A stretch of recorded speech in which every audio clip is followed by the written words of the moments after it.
এর আগের মিনি ব্লগে তোমাদের সাথে শেয়ার করেছিলাম ছেলের জন্মদিনের সকাল থেকে, এবং তার সাথে ছিল জন্মদিনের মেনুতে থালা সাজিয়ে কি কি দিয়েছিলাম ওর সামনে।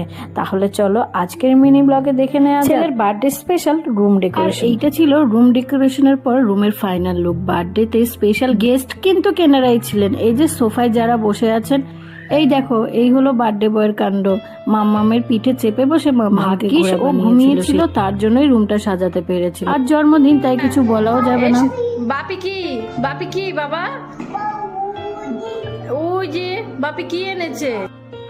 আজ টুবু মাম্মামের সাথে সুযোগে সদ্ব্যবহার করে নিয়েছে। কি বলতো, ওই যে জন্মদিনে তাকে কিছু বলা যাবে না, তাই তার সমস্ত মেটাতে হয়েছিল। আইসক্রিম, জেমস, আরো না জানে কত কি। আর জন্মদিনের স্পেশাল দুষ্টুমি, জন্মদিনের প্রতিটা মুহূর্ত স্মৃতি হয়ে থাকবে সারা জীবন। তাই ওকে কোলে নিয়েই একটু সাজুগুজু করে নিয়েছিলাম। দাঁড়াও আজকের মিনি ব্লগ এখানে শেষ হলো। কেক কাটিং এর মিনি ব্লগ দেখতে পাবে পরে।